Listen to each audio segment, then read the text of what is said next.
بسم اللہ الرحمن الرحیم۔ السلام علیکم، میں ہوں آپ کا ہوسٹ عبدالباسط اور آپ دیکھ رہے ہیں رائس ٹی وی۔ امید کرتا ہوں آپ سب جہاں بھی ہوں گے وہ خیریت سے ہوں گے۔ تو ناظرین کرام، ایک انتہائی اہم نیوز، وہ نیوز یہ ہے کہ پاکستان میں پیٹرول ہوا نایاب۔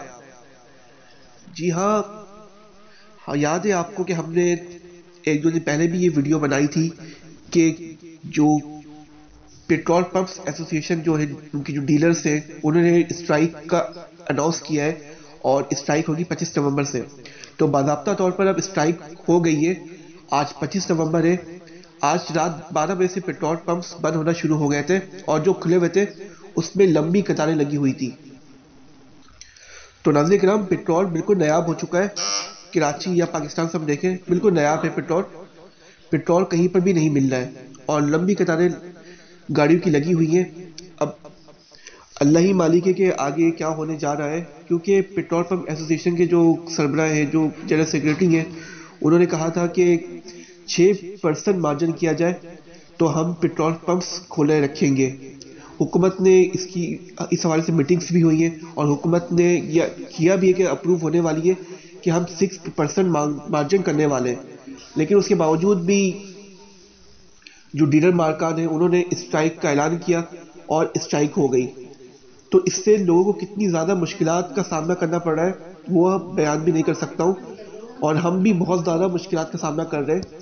ہم بھی اگر یونیورسٹی سے جا رہے ہیں، کہیں پہ بھی جا رہے ہیں، تو بہت مشکلات کا سامنا ہو رہا ہے، گاڑیاں نہیں چل رہی ہیں۔ آئی ہوپ کہ حکومت یہ مسئلہ جلد سے جلد حل کر سکے، کر لے، اللہ کرے آمین، تاکہ جو آفیسز پہ جاتے ہیں یا کہیں بھی جاتے ہیں ان کو یہ مشکلات کا سامنا نہ کرنا پڑے، کیونکہ یہ تو آج پہلے ہی دن ہے اور انہوں نے کہا کہ غیر مدت تک یہ ہڑتال جاری رہے گی۔ تو آپ سوچ سکتے ہیں کتنے دن لگ سکتے ہیں۔ اور اس میں حکومت پاکستان نے ایک ریلیف دیا ہے کہ پی ایس او کے پیٹرول پمپس کھلے رہیں گے۔ اور میں آپ کو یہ بتاتا چلوں کہ جو پیٹرول پمپس ہیں پی ایس او کے، وہ تقریباً ملک میں 23 ہیں۔ سب سے زیادہ کراچی میں 7 ہیں اور لاہور میں ایک بھی پیٹرول پمپ نہیں ہے۔ تو ناظرین کرام، یہ کیسے پاسبل ہوگا کہ پورے پاکستان میں 23 پیٹرول پمپ ہیں پی ایس او کے؟ تو وہ کیسے اس فراہمی کو جاری رکھیں گے؟ کیسے عوام، لاکھوں کی تعداد میں گاڑیاں ہیں، تو وہ کہاں جائیں گے؟ تو ناظرین کرام، دیکھتے ہیں آگے کیا ہونے جا رہا ہے۔ اللہ کرے کہ جو 6% کا جو مارجن ہے، حکومت جلد اس مسئلے کو حل کر دے تاکہ لوگ مشکلات سے بچ سکیں۔ تو ہماری امید ہے اللہ تعالیٰ اس مسئلے کو ضرور حل کرے۔ ہمارا کام تھا ہم اس آواز کو ریز کریں۔ اگر آپ کو ناظرین کرام یہ ویڈیو اچھی لگی ہو تو آپ اسے ضرور لائک اور سبسکرائب کر لیں۔ آپ اپنے ہوسٹ عبدالباسط کو اجازت دیں۔